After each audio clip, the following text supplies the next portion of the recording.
After several back-to-back episodes on serious topics, and with this Memorial Weekend being here in front of us, and being in Florida, I have been to several barbecue parties, and I'm going to be in at least one more.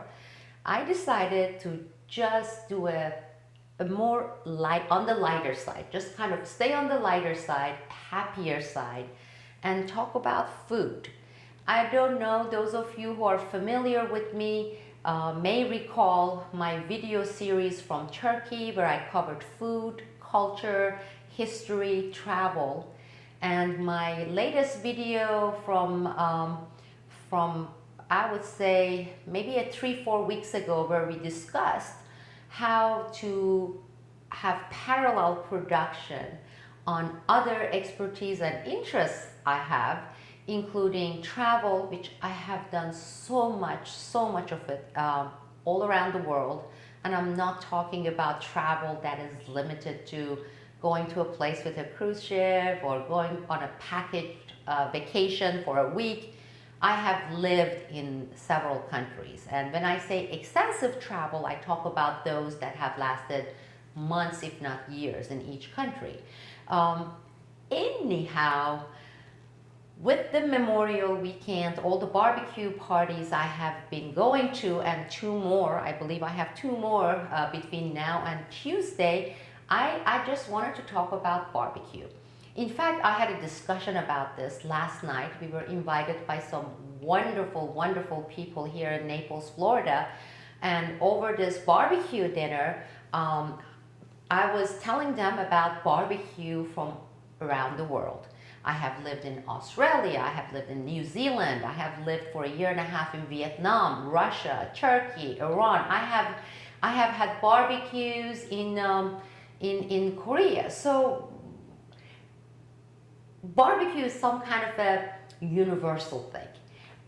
And there's always been this debate out there about different methods of barbecue and who is known in terms of a country or a region for barbecue. Let's call it the king of barbecues. Well, last night I was talking about which country and specifically where I consider to be the world's greatest barbecue and why.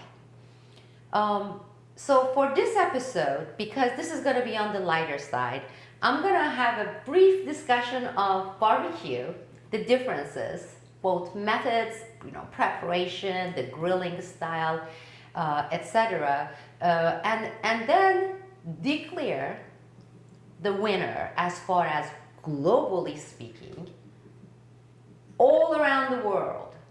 Which country, where do I consider to be absolutely number one kingdom of barbecue? Now, I've heard, and you have heard, in fact, everywhere in the world, when you say Australia, people say, oh yeah, the Barbie land of barbecue. Australians are known for their barbecue. And that's what I thought as well. And as I mentioned, I have been to Australia several times, and a couple of times I have stayed more than 3-4 months. I have been to Sydney, I have been to Melbourne, I have been in a place called Tasmania, which is the most southern portion of Australia. And while there, I have explored barbecue, both commercially, meaning by cafes and restaurants, etc. there, but also being invited to so many different Australians' house, and these are wonderful Australians, inviting me over for a barbie, Australian barbie. Come on over, let's grill the barbie and let's open up some beer there and then have a good merry time. So I've done a lot of that.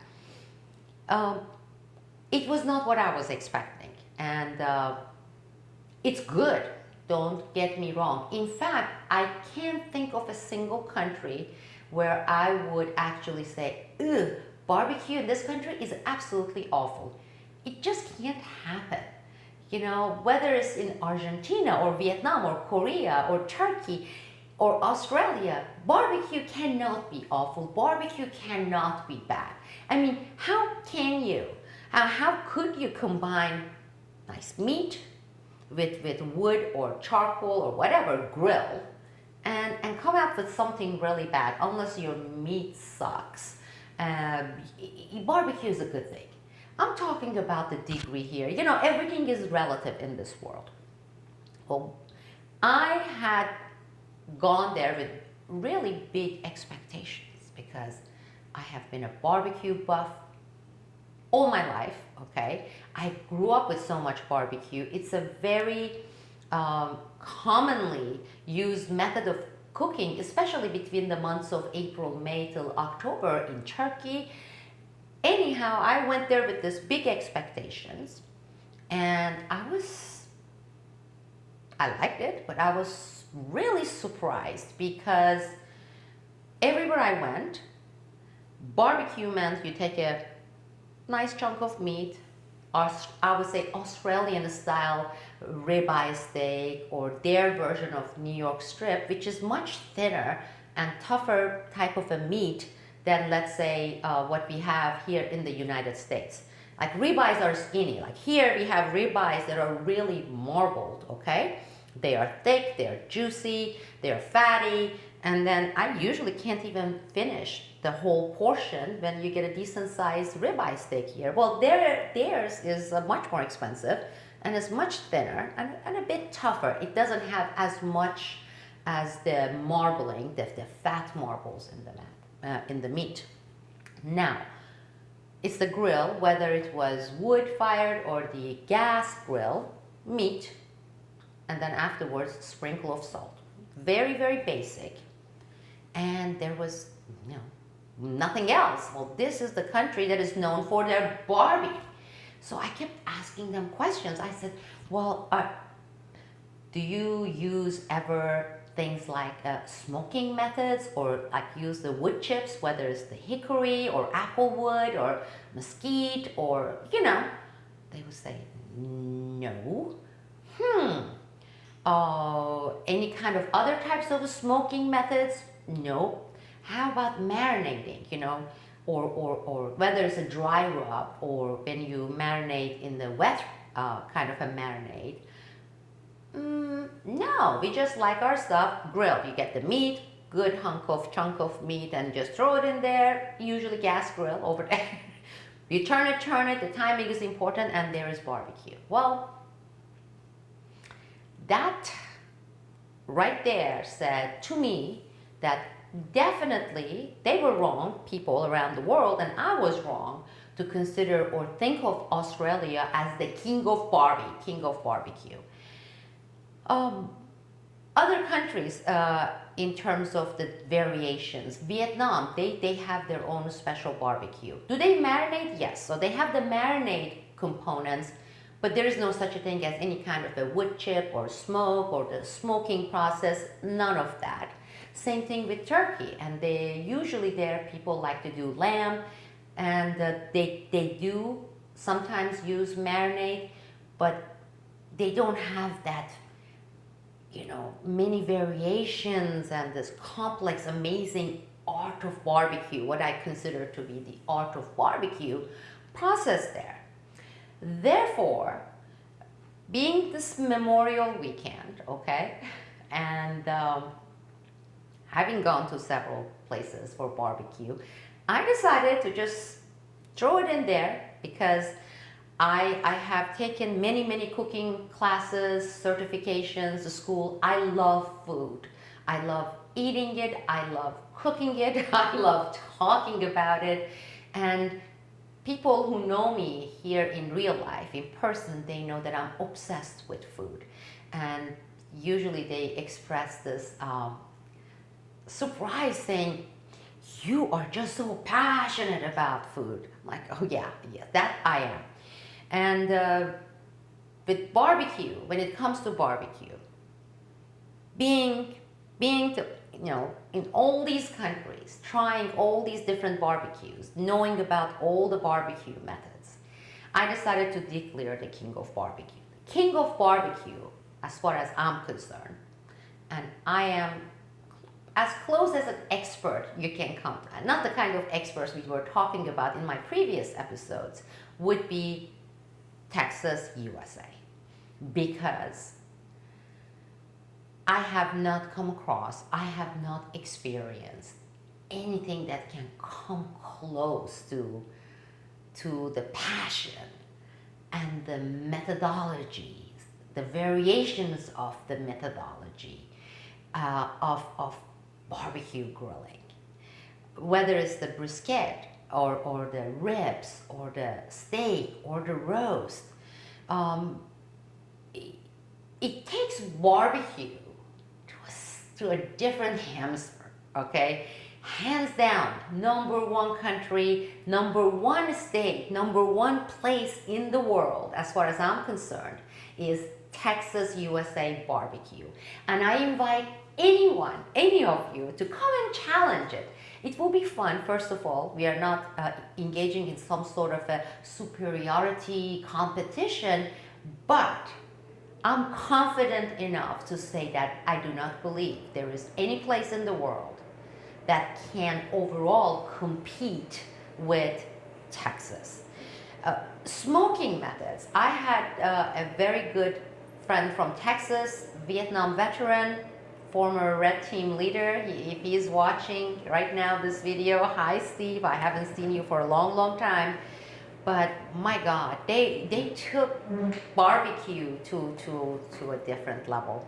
In fact, they were so into it, he and his family, that for the smoking and the grilling, they didn't even use like going there, buying the Weber or whatever charcoal barbecue grill. No, the type of barbecue grill, charcoal grill, and the smokers they used had to be specially ordered from Texas, and they were custom made, okay? I'm talking about this is like a machine, okay? For the smoking process. And they would turn any kind of a simple roast to a 5-star Michelin cuisine. And I can't describe. Maybe I don't need to describe it for those of you here in the United States, but for my audience who are in the UK or Australia or Spain or France or Turkey, nothing like it. So yes, with this episode, I want to start a discussion. It's Memorial Weekend here on barbecue, and put my vote here and declaration and say the world's most superior barbecue, bar none, is Texas, USA. And by doing so, maybe by default, a little bit demoting Australia, because sorry guys, I love you, you're so much fun, it's a great country, it's one of my favorite countries in the world. And I love your barbecue is not bad, it's good. And your meat is good, but I don't know what happened, how it happened, when it happened, for you guys to get the fame for Barbie. Whether you use Barbie method to do barbecue instead of like cooking in the kitchen, that's a different story. But to say the experts, the king of barbecues, I'm sorry, you're not there. You are not there. You are not even close. You will be somewhere in the middle there. And I would vote Texas, USA here, and invite all my friends from all over the world to engage in this fun discussion for the Memorial Weekend discussing barbecue. Another thing I'm going to do, I'm going to provide a link to this Turkish style barbecue mini documentary. It's a 10 minutes, 12 minutes video I did in Turkey, showing the process, the meat, and how it's done, especially when you're outside. And it's a cultural thing. It's wonderful. It's a ritual. It's so different than what we have here in the US. It's so different than Australia or Vietnam. It is its own thing. Same thing with Vietnam. I'm gonna put the link so you can watch that. It was under my Bridge the Gap series. Also, I wanna wish you a wonderful Memorial Weekend for those of you from the USA who are watching this. And finally, thanking my Newsbud community members and also my brand new Patreon community that has made this open videos, some of them way too serious, some of them here light and fun, possible. Those of you who can, those of you who wishes, who can afford, and it's like 50 cents, $1, whatever you want it to be, 10 cents, please visit my Patreon site and donate whatever you can for the monthly donation. No amount is too little, and it allows me to produce more open videos and cover many different topics, whether it's politics or geopolitics or food, and there are other things I'm going to be talking about. Those are going to come as surprise, saying, hey, I didn't know you were into this thing, but those things will come too. So in order to keep it open, share it with all of you from anywhere in the world. Patreon, as far as I know, is open. People from France, Germany, I do have people from Germany and France and UK and Denmark, Netherlands, many of them, of course, from the US. Please go to Patreon site. I provide the link, and or Newsbud, whatever it is within your ability, whatever it is you can, and support this new series and discussion series, chat series, and the fun series. Have a wonderful Memorial weekend and see you soon.